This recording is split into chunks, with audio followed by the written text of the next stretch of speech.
For more on this, let's bring in the Foreign Desk Editor-in-Chief, Lisa Daftari. Lisa, it's always great to see you. I want to kind of go back to President Biden's visit with President Xi. I mean, he has said a number of times, right? He said, listen, if they go into Taiwan, we are going to have a response. I want to play this soundbite. This is General Jack Keane on Special Report. We'll get your response on the other side. Watch. Yeah, the president has said 4 times in response to questions, would you respond to China attacking Taiwan? And he said he would respond militarily in so many words. The fact that the president has said it, Brett, 4 times and doesn't repeat it to him face to face makes President Xi walking out of there saying, well, I don't think he's serious.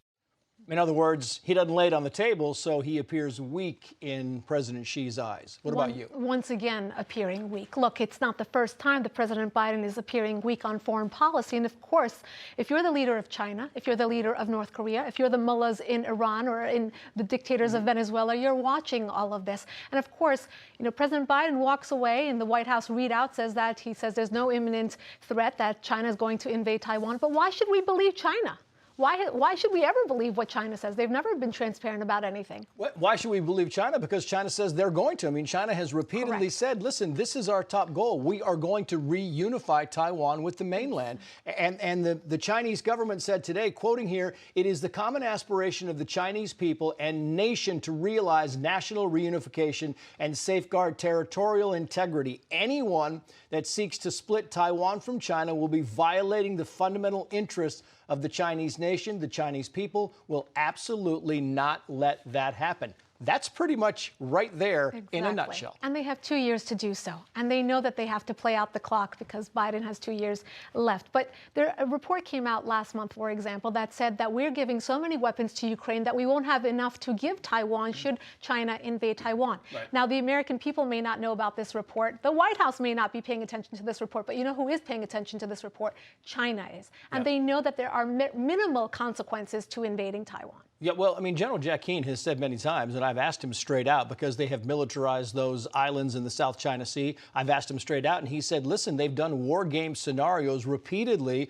where the U.S. goes in and has a military response if China goes into Taiwan, and they do not end well, Lisa. No, they do not, and actions speak louder than words. So this was just a meeting of pleasantries for 3.5 hours where important topics were not brought up. It was a lost opportunity, and we didn't press them about COVID, about fentanyl, about the real war that has been waged on the United States from China. Right, and that's my concern is why not COVID? I mean, you bring it up at least. You have to have a conversation about COVID because it's topic 1 or 2 if you have a meeting with Xi. Well, you know, my thought is, best case scenario, this is more weak foreign policy, a foreign policy of appeasement, just like President Obama's foreign policy. And worst case scenario, this is the Biden family's personal and family and political connections to China that are coming into play and affecting our policy vis-a-vis China. Meaning what? Meaning that he is reticent to bring up these topics with China because something else might come out? Potentially he does not want to press them on those important topics, or else wouldn't you think that the first thing out of his mouth would be about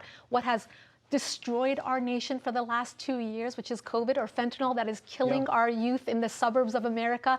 I mean, these are the important topics. We know the chemicals are coming from China. They're coming into Mexico. The cartels whip it up and they send it across the border. You think fentanyl would be discussion 2 or 3 absolutely in this, right? And just like, you know, copycat telecommunications, copying that China's doing, or the Uyghurs, or, you know, a lot of those important topics that he may have glazed over. But the takeaway from the readout of the White House is that they just discussed Taiwan, and that was their, you know, pat on the back. We know that they're not going to invade. No, we do not know that they're not going to invade. They, in fact, probably will.